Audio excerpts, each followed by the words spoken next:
Salut les poulets, on se retrouve aujourd'hui pour une nouvelle vidéo qui va concerner les touristes qui viennent en Turquie. Vous faites peut-être partie de cette catégorie de personnes-là. Donc il faut savoir qu'en fait, il y a des erreurs à ne surtout pas commettre ici. En fait, il y a des choses qu'il faut faire et des choses qu'il ne faut pas faire. Donc là, je vais tout vous expliquer.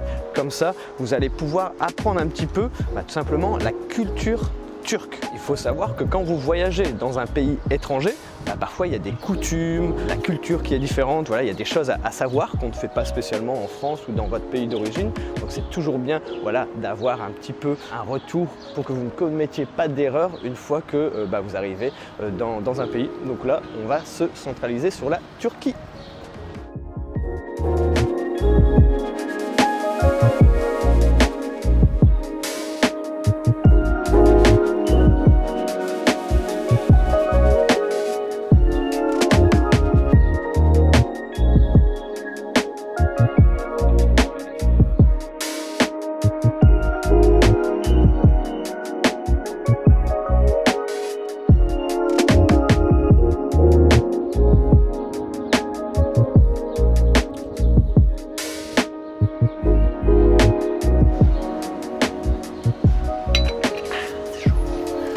On commence la vidéo avec une erreur très courante pour les touristes qui voyagent un peu partout dans le monde. En fait, c'est de ne pas apprendre quelques mots de la langue pour discuter tout simplement avec les locaux. Donc ici en Turquie, vous pouvez apprendre quelques mots de turc. Avoir une petite base, ça fait toujours plaisir, ça crée un contact plus sympathique, ça vous permet d'avoir des sourires tout le long de la journée en apprenant par exemple un simple bonjour, au revoir, merci. Voilà, j'ai même fait une vidéo si vous voulez apprendre en quelques minutes quelques mots de la langue turque sur ma chaîne YouTube. Donc n'hésitez pas à aller la voir. Donc moi ce que je vous recommande, voilà, c'est d'apprendre quelques mots de turc avant de venir ici en Turquie.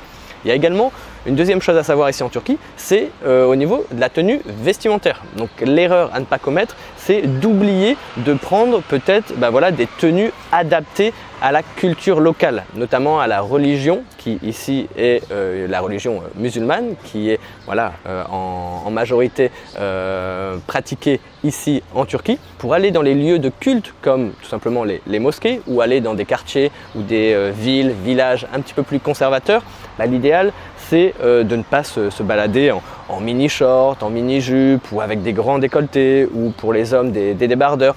Il y a des endroits qui sont un petit peu plus conservateurs que d'autres. Donc voilà, l'erreur à ne pas commettre, c'est de ne pas prévoir des tenues adaptées. Par exemple, pour aller dans les mosquées, tout simplement, vous devez être couvert. Pour les femmes, voilà, vous devez couvrir vos bras et vos jambes. Vous devez aussi couvrir votre tête. Donc souvent, il y a des voiles qui peuvent être tout simplement distribués à l'entrée des mosquées. Mais s'ils n'en distribuent pas, je vous recommande quand même d'avoir un petit châle.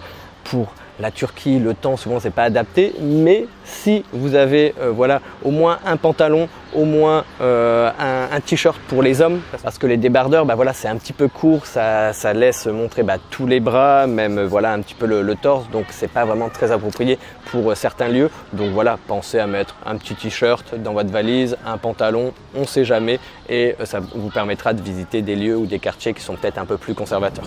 Une autre erreur à ne pas commettre, c'est aussi de ne pas tomber dans les pièges des taxis. Et oui, c'est un peu international. Il faut savoir que les taxis profitent parfois des touristes. Et donc, moi, ce que je vous recommande, c'est dès que vous rentrez dans un taxi, c'est de mettre le taximètre. C'est ça, hein? Là, vous pouvez l'activer en fait directement quand vous rentrez dans le taxi, dans le véhicule. Le taximètre souvent se trouve au niveau du rétroviseur, voilà, directement intégré au miroir. C'est un petit cadran tout simplement qui est souvent sur le tableau de bord devant à côté du chauffeur. Et donc voilà, n'hésitez pas à l'activer parce que si vous voyez que le taximètre n'est pas activé, à la fin de la course, vous n'allez pas savoir combien vous devez au taxi et donc il peut peut-être aussi gonfler la note. Donc voilà, insistez vraiment pour activer le taximètre dès que vous rentrez dans un taxi.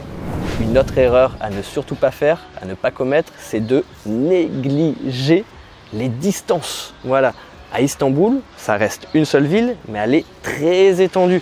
Donc vous pouvez vous dire, ah ok, bah, je vais aller dans tel quartier demain, mais ce quartier-là, pour y accéder, ça peut vous prendre des heures parfois. Si vous prenez les transports en commun ou même le taxi, il faut savoir que bah, voilà, Istanbul est divisé en deux, la partie asiatique et la partie européenne, et il y a un pont à traverser. Et ce pont, souvent, bah, il y a beaucoup de trafic, il y a beaucoup d'embouteillages, donc je vous recommande vraiment de faire attention à ça. Regardez sur Google Maps notamment pour voir un petit peu les distances, combien de temps ça vous met. Regardez bien les transports voilà, qui sont disponibles parce qu'ici vous en avez énormément. Donc ne sous-estimez pas la capacité de transport ici.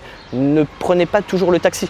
Parfois en métro, en métrobus ou même en ferry pour traverser une rive à l'autre, c'est parfois plus rapide que de prendre le taxi. Donc voilà, essayez de calculer bien vos trajets pendant votre séjour. Une autre erreur à ne pas commettre quand vous venez en Turquie, c'est de ne pas négocier les prix, notamment dans les lieux touristiques et plus précisément le Grand Bazar. Voilà, c'est un espèce de marché couvert voilà, qui se situe au niveau de Sultanahmet.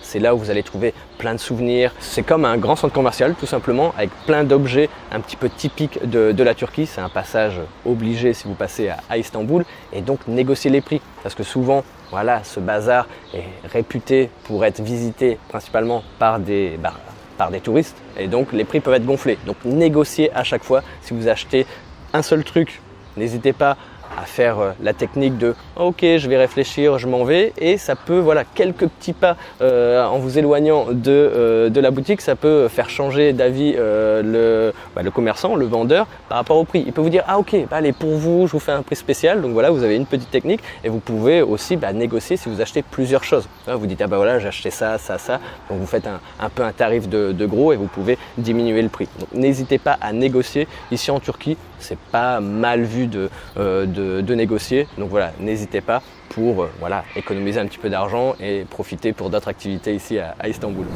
Ensuite, pour la vie de tous les jours, voilà, si vous avez voilà, la possibilité de rentrer par exemple chez un Turc, chez une famille turque, chez des amis, etc., l'erreur à ne pas commettre, c'est de ne pas enlever ses chaussures. Et oui, ici en Turquie, chaque invité, avant de rentrer dans la maison de son hôte, tout simplement, doit enlever ses chaussures. Pareil également pour rentrer chez soi. Moi, j'ai même pris l'habitude maintenant d'enlever mes chaussures quand je rentre chez moi parce que voilà, il y a une question d'hygiène, de propreté. On n'a pas envie de salir la maison dans laquelle on habite ou dans laquelle on est invité. Et donc, enlever ses chaussures, c'est vraiment une marque de respect. Et ça peut être assez mal vu de rentrer comme ça sans enlever ses chaussures dans la maison d'un Turc. Donc, il y a les chaussures à enlever et également tout ce qui est, on va dire, marque d'affection. Voilà, au quotidien, vous pouvez vous donner la main, vous pouvez faire un petit bisou, etc.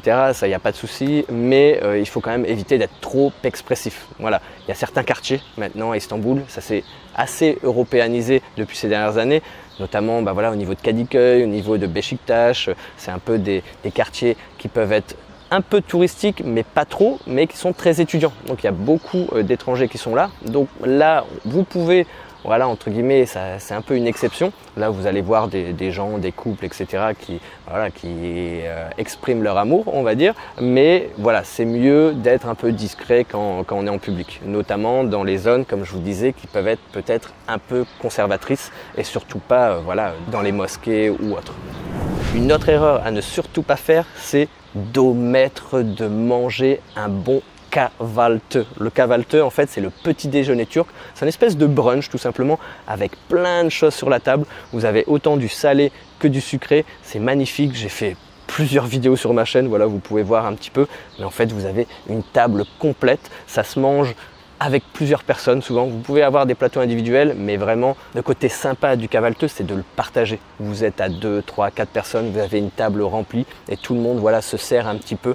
Vous avez des saucisses, du concombre, des tomates, des olives noires, olives vertes, vous avez des œufs, vous avez de la salade, vous avez des frites parfois même. Et après vous avez un côté qui est plutôt sucré, donc avec de la confiture, avec du Nutella, avec des choses vraiment typiques d'ici. Et c'est vraiment délicieux. Donc surtout, n'oubliez pas de manger un bon kahvaltı.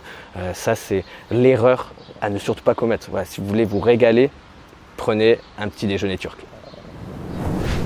Une autre petite chose, voilà, que la plupart des gens quand même regarde avant de visiter un pays ou une ville, c'est de bien vérifier l'ouverture, les horaires, par exemple d'un musée, d'un monument, de quelque chose que vous voulez visiter, parce que les horaires peuvent être différentes voilà, d'un monument à l'autre. Donc voilà, si par exemple vous voulez visiter la mosquée Sainte-Sophie, ok, choc técheculaire. Çok güzel, teşekkürler. Donc comme je disais, voilà, si vous voulez visiter la mosquée Sainte-Sophie, la mosquée bleue, des musées ou des lieux voilà, en particulier, vérifiez bien les horaires parce que ce n'est pas des horaires fixes en fonction des monuments. Et surtout, vérifiez aussi la période. Quand vous venez à certaines périodes en Turquie, il faut savoir qu'il peut y avoir des fêtes religieuses, notamment par exemple le Bayram, ou qu'on appelle également l'Aïd, c'est souvent après le Ramadan. Donc voilà, vous avez un mois de Ramadan par an. Vous avez également donc une petite période de jours fériés de vacances pour les Turcs juste après le Ramadan et ensuite 2 mois plus tard vous avez encore quelques jours de vacances. Donc pendant ces périodes-là, voilà, Istanbul, on va dire, on ne le reconnaît plus. Voilà, il y a beaucoup de choses qui sont fermées, il y a beaucoup moins de trafic, donc c'est agréable. Mais par contre, voilà, au niveau des magasins, des restaurants, il y a beaucoup de personnes qui quittent Istanbul pour retrouver tout simplement leur ville où il y a leur famille à l'extérieur d'Istanbul, donc ils y profitent de ces périodes-là. Donc sachez que voilà, au niveau des horaires, même en période normale, ça peut varier et en fonction des jours fériés, des fêtes qu'il peut y avoir ici en Turquie, la vie peut être différente et donc des choses peuvent être ouvertes ou fermées en fonction de ces périodes-là.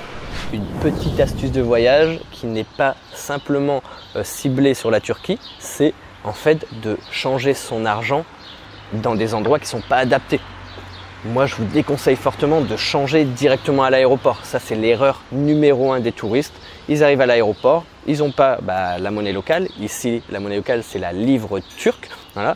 Et donc, changer à l'aéroport, voilà, une grosse croix rouge, ne faites surtout pas ça. Parce qu'en fait, à l'aéroport, ils appliquent des taux de change énorme. Donc vous avez une commission assez importante, un taux de change qui n'est pas du tout à votre avantage, alors que si vous attendez un petit peu et que vous allez en ville, il faut savoir surtout qu'à Istanbul, il y a énormément de bureaux de change. Donc peu importe les quartiers, même si vous êtes dans des quartiers un petit peu moins touristiques, vous pouvez trouver des bureaux de change un peu partout. Donc surtout, n'hésitez pas à attendre un petit peu, changez peut-être 20 €, 30 € en fonction du montant peut-être du trajet, si vous prenez le bus, le taxi pour rejoindre le centre-ville. Et une fois au centre-ville, allez directement dans les bureaux de change. Vous allez économiser énormément d'argent. Si vous changez juste une dizaine d'euros, c'est pas grave, mais si vous changez tout l'argent de votre séjour, ça peut être 500, 1000 €. Vous allez faire des grosses économies en changeant directement dans un bureau de change qui se situe dans la ville. Ensuite, quelque chose pour moi qui est indispensable, peu importe où vous allez à l'étranger, c'est en fait de s'approprier un petit peu les coutumes, les traditions locales, parce que en Turquie, il y a un très grand respect au niveau des personnes âgées. Si vous allez dans un transport en commun et que vous voyez une vieille dame, une personne âgée qui a du mal à se déplacer, n'hésitez pas à lui laisser votre place. Voilà, ici c'est automatique, surtout les jeunes. En France, on a un peu perdu ce respect pour les anciens, on va dire. Mais ici, quand il y a une personne âgée qui va dans un métro, dans un transport en commun, souvent les gens se lèvent et leur laissent la place. Donc si vous n'avez pas l'habitude de le faire en France, parce que je sais très bien, en France on ne le fait pas trop, mais quand vous venez en Turquie, ce sera un petit peu mal vu, surtout si vous êtes jeune, en pleine santé et que vous ne vous levez pas alors que tout simplement il y a une personne qui le nécessite. Une personne peut-être qui peut avoir un problème, c'est de casser la jambe, même juste ça, vous allez lui laisser votre place. Donc voilà, je vous ai déjà dit pas mal de choses au niveau de la Turquie. J'espère que vous avez appris des choses, j'espère que vous allez pouvoir vous en inspirer pour vos prochains voyages. Donc si ce genre de vidéo vous plaît, n'hésitez pas comme d'habitude à me laisser le pouce bleu en l'air. Si ce n'est pas fait, aussi à vous abonner à ma chaîne.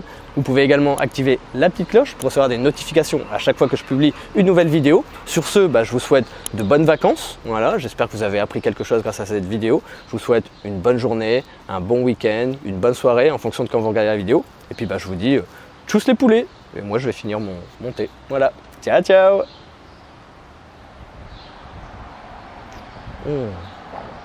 Un peu tiède, un thé tiède. Voilà, c'est